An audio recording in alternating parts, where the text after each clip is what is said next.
Hey, Harvard Talks Prison here. I got BiggLou here. A lot of you guys have seen him. He's commented on other channels. He's got a channel too. So go check him out, and we'll put the link in the description. But I'm going to let him start off telling his own stories. And I may ask a question here and now, here and then, but it's really going to be all him. All right. Take it away, Lou. All right, Harvey, thanks for having me on. I appreciate it. Honor, pleasure to be here with you. Yeah, for those that don't know me, my name here is BiggLou on YouTube. Part of two channels. I have originally we came out with No Fly Zone Ricans. And the reason we put Ricans on there was to make distinguish between us and all the other No Fly Zone rap videos and everything that pops up with that. So we just added on the Ricans because all three of us are Puerto Rican. So we do that on there. And I was part of that channel. I'm still part of that channel, but we because the three of us different schedules. Some of us have kids, work weird hours. I work early. I'm on the West Coast. They're both on the East Coast, so 3 hour difference. So all that comes to play. And in between time, I started getting antsy to make videos. So I started my channel, my channel that's just me, which is called What to Do with BiggLou, NFCR2. That's for No Fly Zone Rican 2, and then there's going to be a No Fly Zone Rican 3 channel that's going to be starting here shortly that Carlos is going to run. So Nelson, he's from Brooklyn, New York. Now he lives in Georgia. He's an actor on The Walking Dead. It's been since season 10, started in season 10. He lives in Georgia. So they filmed The Walking Dead in Georgia. And then there's Carlos, he's from the Bronx. He lives in Orlando, Florida. East Coast, so they give their East Coast perspective. I'm from the West Coast, Northern California. I give my West Coast perspective on certain things, music, TV, whatever it is. We talk about kind of a wide variety of topics that we speak about, and we have so many. So that's pretty much cuts it with that. As far as the YouTube thing, like I mentioned, I'm out here in the West Coast, Northern California, born in the Bay Area, which is Oakland area, and lived a lot of my life in the Valley. So, right. Yeah, so I grew up in a single family household. My mom and dad split up and she was pregnant with me. I got 44 years old. I got two older brothers. One's 59, matter of fact, in a couple of weeks. My second brother's 54, 55, and then me, 44, and then I have a sister that's 33. So I wanted to ask you that. Did any of your brothers go to prison too? No, so that's good. So no, I'm pretty much the black sheep. Out of even my first cousins on my mom's side, there's only three of us that went. One went when he was 40 years old. Let me see, 10 years older than me, 54. We were both in the reception center at the same time. I seen the guys going to chow. He got me by 10 years, so that was 2013, 9 years ago. So he went the first time about 45 years old. And then I got a cousin that's right underneath me for boys, and he went, got a jacked up charge. What I mean by that, he got a robbery charge, jacked up. The guys, it just moved. It was all bull from the beginning. We got railroaded on that. 5-year, 4-year deal on that. He went away, just went one time, and got one violation. But he really didn't. They ended up continuing him on parole, letting him go. COP means continue on parole. For a lot of times, if you give a dirty test, or usually it's with a dirty test, sign this paper and it's called continue on parole. But if you catch any violations after that, those charges will still come up against you. Well, what was that? If you catch any charges while you're on parole? Yeah, not new charges, but charges that would violate your parole, like maybe breaking the restricted or any type of nuisance tickets. I remember back in the day, some guys would just have police contact, and that would get them go off on. You know what I mean?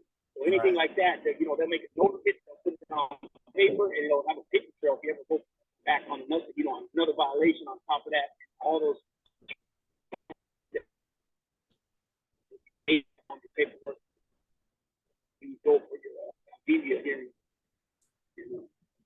Yeah, so all that stuff. So my mother's side is just three of us. I'm the only one that made a career out of it, and they call it a career. Right. The other two cousins, one went one prison term, no violation. The other one went one term, one prison term, one violation. And then on my father's side, me, I got a cousin that's in there right now, 31 years, got about 16 out the way so far. And they were offered him like 9 years. He didn't take it. He lost the trial and they gave him 30 years. So he has about got about 20, 24 years in just enhancement they gave him. I mean, that's how it works here in California. You like, even though you've already done your time and like you got a strike, if you ever come back because you have a strike, it automatically doubles the time. California, you got that 3 strikes, doesn't it? Right, but see, that's a misconception too. People, okay, so I don't know if you're familiar with it because I know you were locked up at the time, but they had the Polly Class story. That was 1993, 1994. There was a little girl that was kidnapped out of a bedroom window. The guy's name was Richard Allen David. Yeah, he's still on death row right now. He kidnapped a little girl. She was about 12 years old. He kidnapped her, and then he gets stopped by the cops down the road. He got like stuck in mud or something. Cops helped him to get out of the mud and just committed the crime. So if they would have looked into things, he was on parole. If they would have been more doing the job by this guy out here in the middle of the night, they might have been able to find it. You know what I mean? Right. So Governor Pete Wilson at the time pushing hard for 3 strikes. His father was named Mark Glass. Never seen him all over TV because he was making rounds and doing a lot of speaking to push this law. But the thing was, they manipulated the law. This law was written for violent offenses, which we know: murder, attempted murder, manslaughter, armed robbery, home invasion, things like that. Not residential burglary. Those are strikes, but they're not a violent crime. Right. Meaning that it could have led to violence, but initially you're charged with no violence, but you still got a strike. Okay, and then the other part of the law was written for was serious offenses, which is sex crimes, right?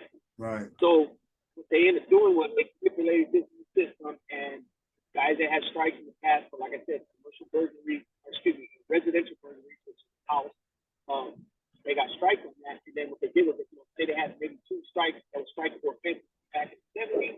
Some guys, it was even further back than that.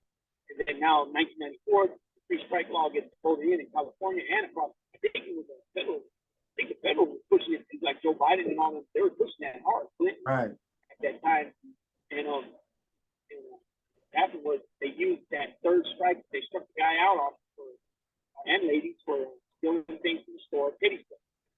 Breaking the window. I met people that broke the window, that stole jeans, food. I met people that made threats like "I'll kill you," but nothing, no actual action. They got struck out. They got 25 to life, and wow. They were just starting. My last time, not my last time, but the time before that, they were just starting to get a little softer on that. And guys that were down, say 19 years, 17 years, they were getting action when they got full board and did not. So a lot of things have changed here as far as the laws. Before Governor Brown went out, he was real big against crime back in the day. He ended up looking at things differently when he got older, later in his career, and he pushed and made a lot of changes.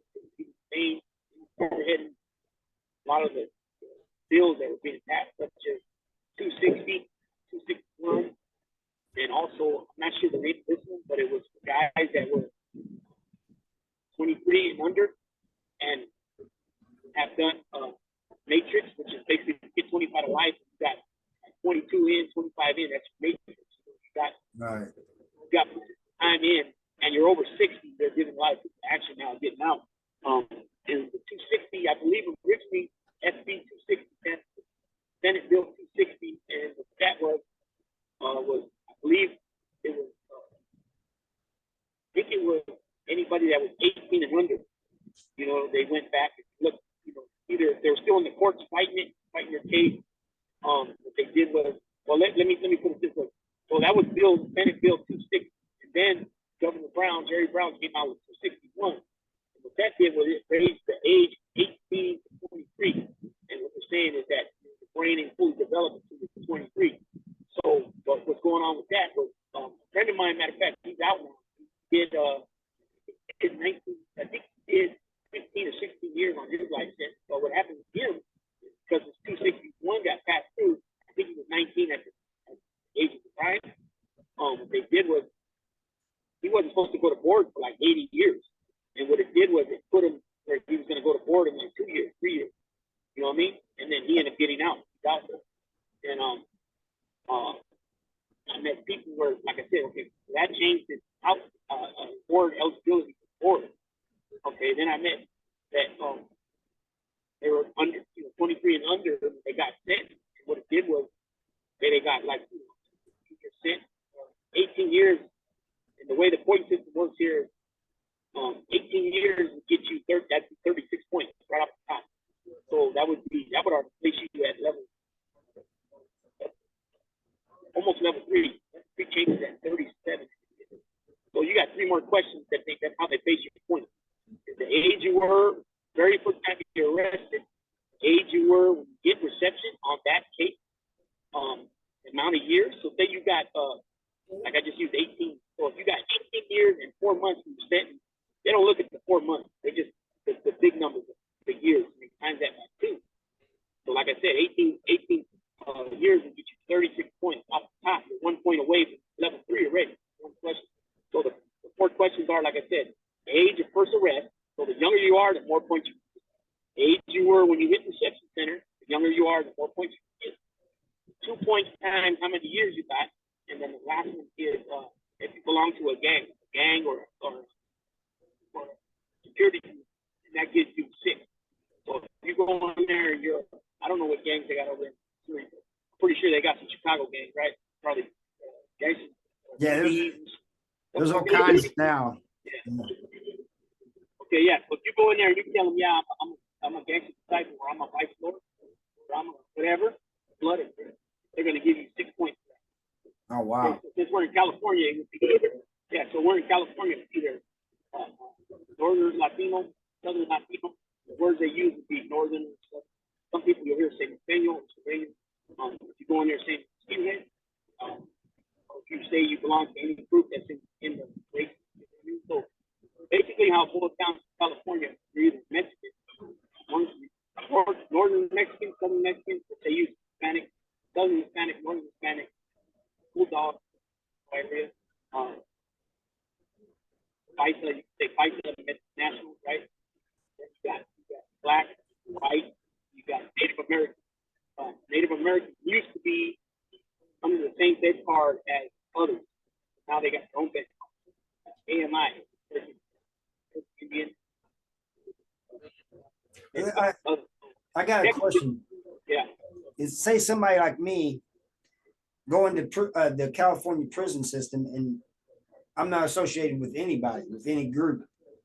What would they do? Would they put me with just? Okay. Good question. That's a good question. Yeah, what you would do, you don't belong to anything other than you're just a white dude. You just say, I'm white. I don't play nothing. That shouldn't give you. You shouldn't get no points for that. Now, if you go in there and you say, "Oh, I would," you know what I mean? That might change. Right. That's a good question. But that's a very good question because people are not aware of what the rights are. And that could make the difference if you being on a level 3 yard or a level 2 yard or level 4 yard. So it should be on a level 3 yard just for 6 points. Or level 2, and you should be on a level 1 4 yard. That comes into play. That's a good question. Yeah. So how California, you either fall up here. Yeah. I was just going to ask, how old were you when you first went to prison the first time? First time I was 20. 20? Yeah. Last time I was 38. 9. Yeah, because I literally got out like 3 days after my birthday. Oh, wow. Last time I was 2017. It was right after your birthday? Yeah. I got out 2017. 39, yeah, literally a couple days after my birthday. So that's Kelly crazy. hooked me up with a nice. I pulled on a Wednesday. Yeah, I pulled on a Wednesday, and my Kelly man, he went out there to the yard.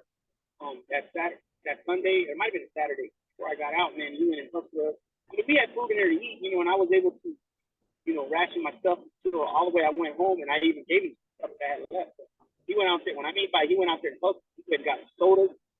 He went and got a couple sauce. I didn't have like meat, bread. I only had rice, beans, cheese, mayonnaise, noodles, obviously.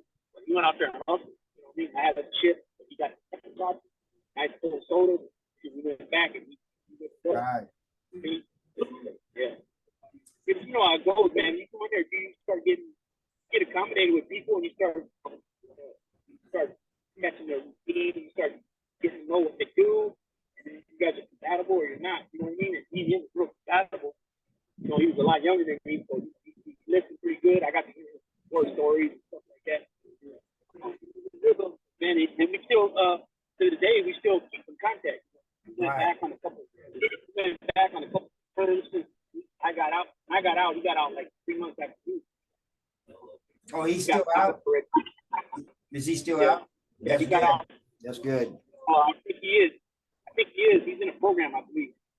But he's had some close calls where he, not only, to get done in state time, but feds could pick up, when it comes to playing with them gangs and toys. Those are the main things they want to put away. They want to put away gang members and feds and the bikers, you know what I mean? That's what the federal joints are all full of now.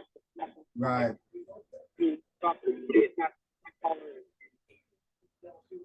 pop and stuff like that. What I was saying earlier was that when you come to Cali, you fall up under you're either Mexican and whatever group within that race run with, you're black, white, or Native American. So technically, because of my nationality, I would be other, because I'm Puerto Rican, but I wasn't raised that way. I was raised around, people, I'm from Northern California, so I was raised around, Northern California. Most majority is Mexican, but that's also section. There's also a lot of Puerto Ricans, a lot of half of Puerto Rican have Mexican, Central American. So they put you in a cell with a Mexican, right? When you got there. Correct. The way that works, right. So the way that works, yeah. So if I would have went there, and I'm saying I'm not with any group or anything, they would automatically put me in there with a white person. Yeah, how that works. Right. That's what I heard. That's what I heard about the California system. Yeah, that's the way it works. Yeah, there ain't no, there's not mixing. You know what I mean? Look, it's frowned upon. That happens where like somehow they put you in a cell with another race. But basically, what happens if you're running like say north, if you're running with northern Latinos and say a white dude goes to your cell or a black dude, even a FISA, your cell shuts down. I mean by that you won't have no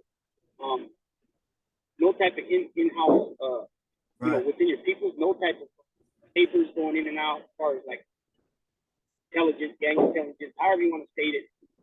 You're basically your cell's on ice.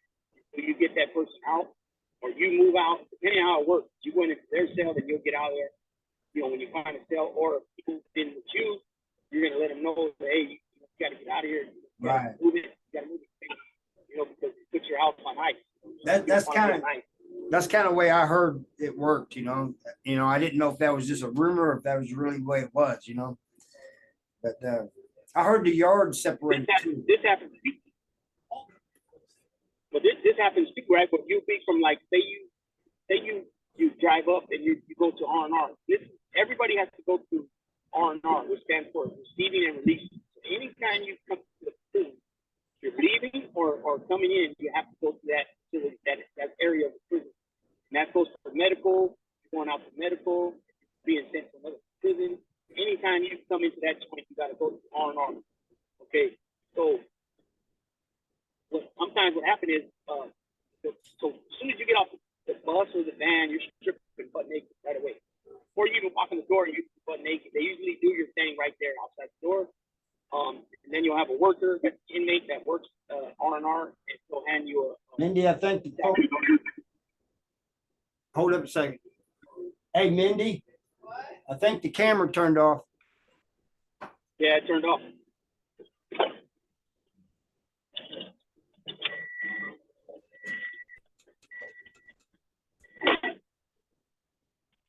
Change battery. Here's the battery. Got to change the battery. Okay. You want me to keep going or you want me to stop? Yeah, you can keep going. Okay, so when you uh-oh. That's to You hear take me? it off of this. So Okay. Yeah, just keep talking. that's to take it off of this. So what happens? So now Okay, so when you come in, there's a worker that works for R&R. They hand you a stack of your clothes with your shoes. They'll ask you what size shoes. They get that. They hand it to you. They don't want you stopping and start putting your stuff on. They want you to go whatever cage or whatever holding tank, and then you go in there and you start getting dressed. So eventually you'll get fingerprinted. You'll talk to the nurse, find out if you have any mental issues, any type of the norm. You feel like hurting yourself or anybody else. You answer all those questions, then eventually you see the sergeant, that R&R sergeant, and then he'll ask you, are you active?